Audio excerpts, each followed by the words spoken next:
Welcome to this series, Side Effects and the Role of the Pharmacist.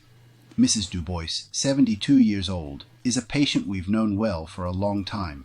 She's been taking bisoprolol 5 milligrams for her blood pressure plus Daflon 500 for her circulation problems in her legs for 5 years. During her last visit to the doctor, her blood pressure was still too high, 190 millimeters of mercury, even though she's taking her medication properly. So her doctor added amlodipine 5 milligrams, 1 tablet per day. 5 days after starting this new treatment, Mrs. Dubois returns to the pharmacy to buy a gel for heavy legs. She takes the opportunity to show Simon, our assistant pharmacist, that her ankles and feet are all swollen. It's really bothering her when she walks and puts on her shoes. Simon advises her to go back to see her doctor. The next day, she returns with a prescription for furosemide 30 milligrams. This time, it's Emma who takes care of her. Emma is our 5th-year student doing her internship with us. Emma carefully reviews the medication history and asks specific questions about when the swelling started. She learns that the ankles started swelling gradually, about 3 days after starting amlodipine. Emma closes her eyes for a moment. Suddenly, she recalls her last class on amlodipine and it clicks. Emma understands that behind these seemingly ordinary swollen ankles, there's actually an edema caused by amlodipine, a fairly common side effect of this medication. She also remembers that women and the elderly are more likely to have this problem, just like Mrs. Dubois, who fits both categories. Emma recalls that this molecule belongs to the dihydropyridine-type calcium channel blockers and acts specifically on the L-type calcium channels located in the cell membrane of the smooth muscle cells of the arteries and precapillary arterioles. Calcium channel blockers are a widely used family of medications to treat hypertension and angina. In her mind, Emma visualizes the pathophysiological cascade leading to the formation of peripheral edema. Amlodipine binds to these famous L-type calcium channels, which are real gateways for calcium into the cells. By blocking these channels, it prevents calcium from entering the muscle cells of the blood vessels. Emma remembers that for a muscle to contract, it needs calcium.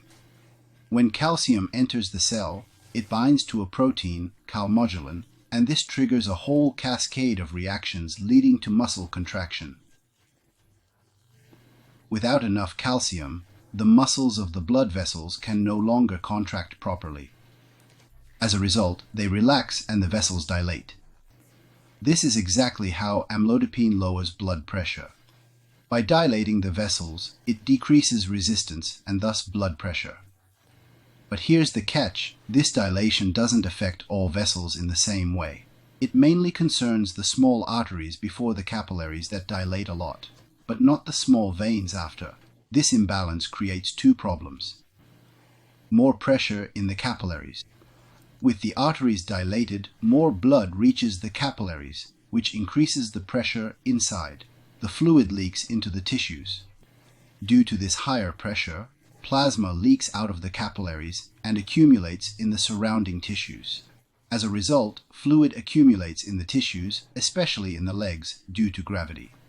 This causes the edema seen in Mrs. Dubois, swelling especially at the end of the day, on both sides. What's important is that the swelling is not due to water retention, but just a redistribution of fluid. Emma then realizes that giving a diuretic doesn't make sense. Not only will it not work, but it also risks dehydrating Mrs. Dubois and causing her other problems, kidney issues, electrolyte imbalance, and risk of falls. Emma calmly explains to Mrs. Dubois that her swollen ankles are not serious at all. It's just a side effect of amlodipine. With her consent, she calls the attending physician to inform him. The doctor, who hadn't made the connection, immediately decides to replace amlodipine with ramipril, 5 milligrams in the morning while keeping the bisoprolol, and removes the furosemide. 4 days later, Mrs. Dubois returns to the pharmacy with a smile. Her swelling has almost disappeared and her blood pressure is stabilized at 132/82 mmHg. she warmly thanks Emma for her responsiveness and good advice. At the end of this story, Emma realizes how important it is to put into practice what we learn in class and to stay vigilant about side effects. Edema caused by dihydropyridine calcium channel blockers affects between 2% and 25% of patients, especially the elderly and women. The best solution is often to switch to a different class of medication rather than adding a diuretic. This story clearly shows the important role of the pharmacist in detecting and managing adverse effects to ensure patient safety. Thank you for following us. We look forward to seeing you in the next video. See you soon.